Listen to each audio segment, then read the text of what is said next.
मैं आज जो आपको बताने जा रहा हूँ ये कोई कहानी नहीं, ये एक सच्ची घटना है जो मेरे साथ हुई थी। ये बात है 2019 की,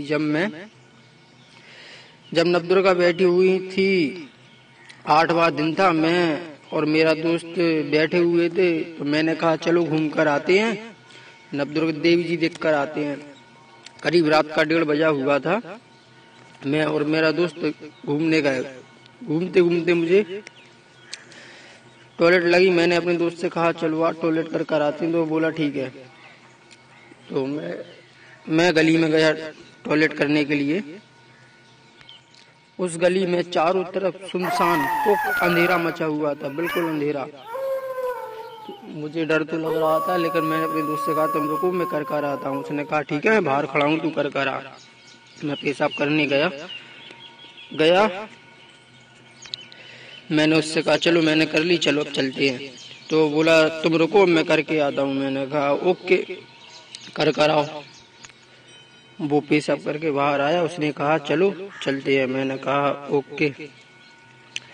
हम दोनों चलने लगे। मैं उससे बात कर रहा, पर वो कोई जवाब नहीं दे रहा था। मैं उससे बहुत देर से बात करता रहा। मैंने कहा भाई तुझे क्या हो गया? तभी मेरे दोस्त ने पीछे से मुझे आवाज मारी। पीछे से मुझे एक आवाज आई, ओए रुक, कहाँ जा रहा है? तब मैंने उसी टाइम पीछे पलट कर देखा।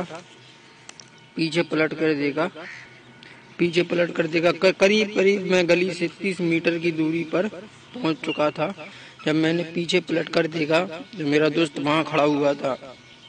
तो मैं एकदम डर गया। मैंने कहा अबे तू इतनी जल्दी मेरे साथ था और इतनी जल्दी तू वहां कैसे पहुंच गया? तो वो बोला पागल है क्या? मैं तो कितनी देर से यहीं पे खड़ा, मैं तुझे आवाज मार रहा हूँ, पर तू सुन ही नहीं रहा, तू आगे बढ़ता जा रहा। वो बोला तू पागल हो गया क्या? मैं तो यहीं खड़ा और तुझे कितनी देर से आवाज मार रहा हूँ, पर तू सुन ही नहीं रहा। मैंने कहा पागल है क्या? तो तू तो मेरे साथ चल रहा था और मैं तुझसे बात भी कर रहा, पर तू कोई जवाब नहीं दे रहा था। वो बोला तू पागल हो गया, मैं नहीं था तेरे साथ, तू अकेला चलता जा रहा, मैं तुझे आवाजें मार रहा। मैं तुझे कितनी आवाजें मारी, पर मैंने कहा कि सिर्फ मुझे तो एक ही आवाज सुनाई दी तेरी। तो उसने कहा कि तुझे क्या हो गया? अबे मैंने चारों तरफ अंधेरा था, मुझे पसीना पसीना आ गया। मैंने कहा अबे तू पागल हो गया, तू डरा रहा क्या मुझे? वो बोला भाई पागल है क्या, मैं क्यों डराऊंगा तुझे, तू खुद दिमाग लगा, अगर मैं तेरे साथ चलता तो इतनी जल्दी इतनी दूर कैसे आ जाता वहां से यहाँ। बस ये सुनकर मेरे होश उड़ गए। मैंने वहीं पर पसीना पसीना हो गया, पूरा इतना पसीना मैं आपको बता नहीं सकता। आज भी वो रात सुनकर मेरी रूह कांपती है।